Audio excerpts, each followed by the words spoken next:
All right, joining me now is Chris Bedford, founding partner of Right Forge. Chris, now, given the stakes, the teeth gnashing over the GOP candidates, to me, is maddening. It takes an enormous amount of courage, an enormous amount of resolve to get into politics in this day and age as a Republican running as an America First Republican. Your reaction? And we all know why Mitch McConnell is so down on them is because he didn't get to handpick them. These aren't just the career politicians or the businessmen trying to put a political cap on their careers that he prefers, people who are just going to be on the line with him on judges and taxes and never get out of line. He can't control them. She doesn't really like them. He should be out there talking about how Fetterman is nearly crippled by this stroke. He's having difficulty talking. He's been hiding for weeks and weeks and weeks. He should be out there saying that this guy's a cosplayer who just is up in a sweatshirt but has never worked in a steel mill once in his life. He actually looks more like the kid playing video games in his parents' basement. He could be talking about how Mark Kelly's got zero personality, how Warnock is a radical, but instead he wants to go after these candidates because he wasn't in charge of who got to choose them. The voters ended up choosing them, and he's angry over that. Well, everyone has to remember that he didn't want Rand Paul in the U.S. Senate.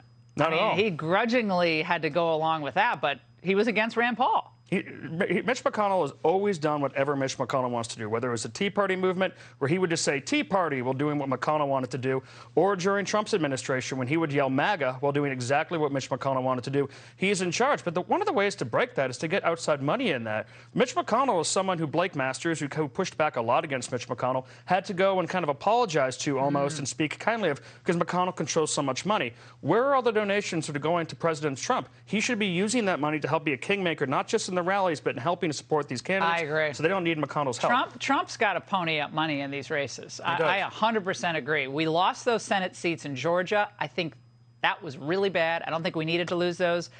I think that money's got to flow. Great point. Now, Chris, speaking of Fetterman, I want to play more of this blisteringly long 5-minute speech he gave today in front of the props that were his steel workers. Watch. What is wrong with demanding for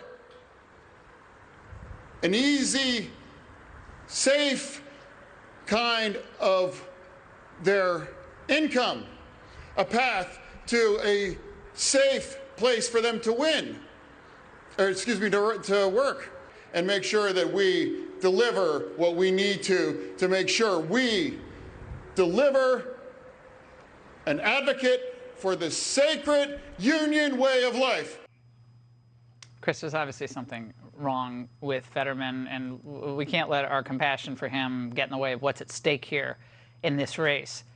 They're playing all the games on the crudité and the fact that Oz has lived in New Jersey, but that's all they have. They have stunts and gimmicks because that man shouldn't be running for the Senate, and he cannot be elected to the Senate because he doesn't represent Pennsylvania values. And Oz needs to show some courage here. And he needs to go outside of the box. He needs to follow some of the campaign trail ideas that Donald Trump gave us of basically acting less like a politician and more like a wrestler.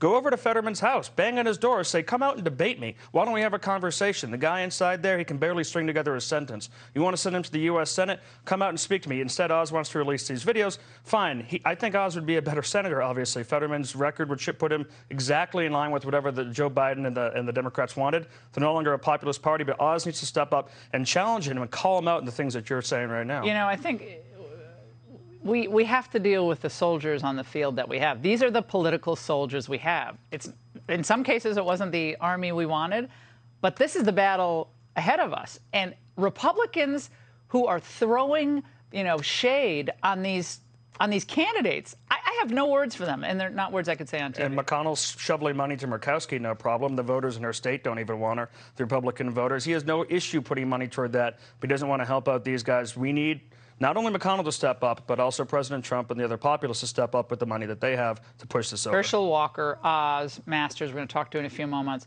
All these people running deserve enormous amount of respect for being in the ring. I'm not running. I'm not running. Runner. Yeah, Exactly. they're running, and the first time, and it's really hard. And I think they'll be fantastic at getting the Senate. But I like your advice. All right, Chris, great to see you in studio. Hey, Sean Hannity here. Hey, click here to subscribe to Fox News YouTube page and catch our hottest interviews and most compelling analysis. You will not get it anywhere else.